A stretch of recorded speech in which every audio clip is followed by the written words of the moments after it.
I'm sure we've all been in that place in life.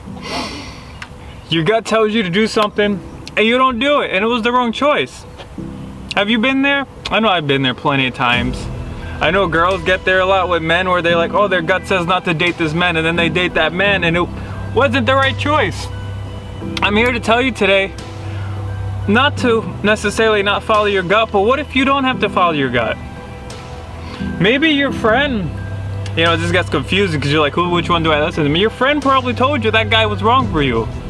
Trying to bring it down to men, you probably make a decision where your mom or your dad told you that's not the right decision. You don't want to listen. And yeah, granted, I don't want to go down this road. I might want to go down the road of there's probably a really informative video that you could watch that will help tell you actually what was the right choice. Or there's a nice book you could read that would tell you what the right choice was. And I want to tell you situations where the gut was wrong. And I want to start off with a story. I'm gonna start off with the dream story. It's not my own dream. It's a story I read from the dream book. That's what it's actually called, the dream book. I wish I had it right now. Boop, dream book. I don't have it right now. I'm doing the video right now, right here, right now for you guys. Not gonna worry about the little details. In the story, the man tells the story of a dream he had. He said he'd wake up from the dream, boom! Not wake up, it wake up sort of more or less in the dream. Boom, a loud gunshot happens. And somebody's just telling him to wake up, you have to drive the car. And it's a reoccurring dream. It goes on for about 2 weeks and he could never wake up from the dream.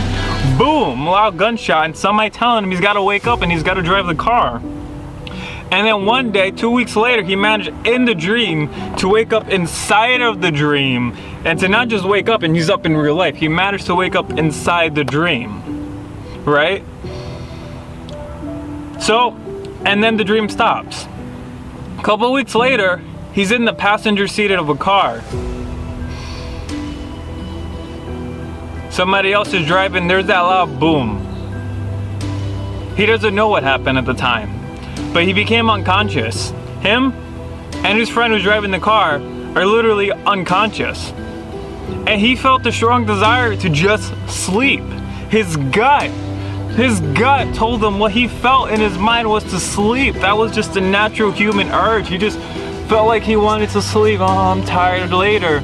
And then he remembered the dream, and the guy told him to get up and drive the car. He got up, he drove the car, and he realized that he was going towards oncoming traffic, and that if he had not woken up and started taking control of the wheel calmly because he was prepared for it, he would have probably died. That was a situation where his gut, it just, you know, his body, his mind's like, oh, I'm unconscious, I just want to stay unconscious. And he knew what he had to do from wisdom that came from elsewhere. He applied it and he saved his life. I almost lost a job to this. Now, I will spare you in the details and kind of give you the basic story because I don't want you guys to worry about the details of the story. I want you guys to take it and apply it to your life. But I had a situation not that really recently where I was gonna do something and I felt like it was the right thing to do. It felt so right. It felt like I earned this, I deserve this, or my body's telling me to do this. And my mind, even rationally, I went down a logical path of steps like, yeah, yes, this makes sense, this makes sense, this makes sense. I thought this was the right thing to do, and I talked about it with my girlfriend, and she felt the same thing.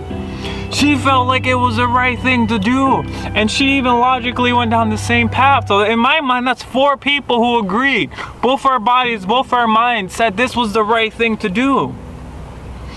I spare you the details for reasons I'll probably explain to you in a different video.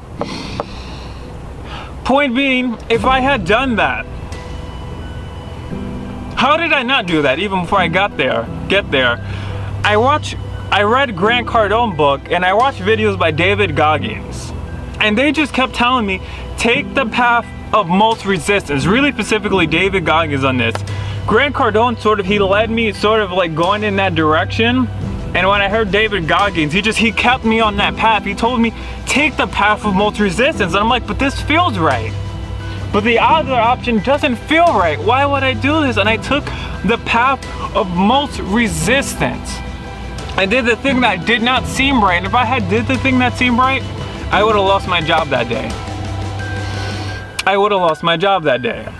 And that would have set me back so far.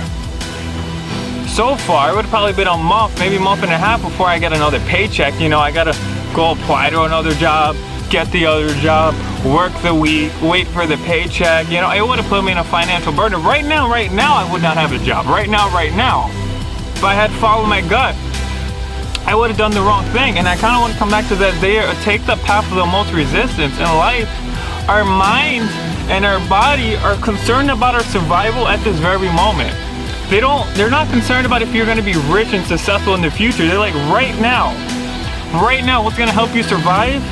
If we go eat lots and lots of food, if we go lay down a lot, that's good for our survival right now. That means we have energy saved up for in the future. If we need that energy to survive, or we need that food to survive, it's there. It doesn't care that you've been doing this for 5, 10, 15, 20, 50 years, and you weigh 300 pounds, and this is actually bad for your survival, and now you're more likely to die. It doesn't care about that. It's still gonna be like, do what feels right now. And I'm trying to tell you to listen to almost like your deeper self, the deeper wisdom that's inside of you that tells you, you know that this is what you should do. And to just do it because you know it's what you should do, even if it doesn't feel right. And granted, I'm not saying to take this too far. You know, if there's something like you just know that's not right, then you obviously don't go do it.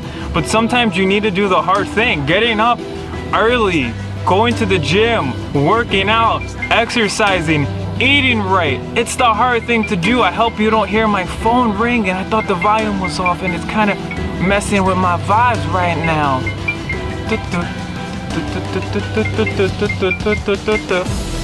I'll go just try to roll with the video. The easy thing to do would be to walk over there and try to redo this video, but I want to stay focused on this video for you guys. So yeah, getting up, going to the gym, working out hard, lifting weights, eating right. God, it's hard to eat right. I don't eat that well myself. If I'm being honest, I've kind of slowly gotten to the point where it's like, I'm like, okay, all this stuff that I know is really bad for me, I'm not gonna eat that anymore. But I haven't gotten to the point where I'm like, all this stuff that's good for me, I'm gonna eat. I'm like sort of kind of in the middle, kind of bouncing back and forth, and I'm trying to go that way, but I'm not even saying I'm there yet. It's hard. But you know on a deeper level that it's the right thing to do. And your body is always gonna say, let's go to McDonald's. Let's get pizza. Let's eat ice cream because it feels good.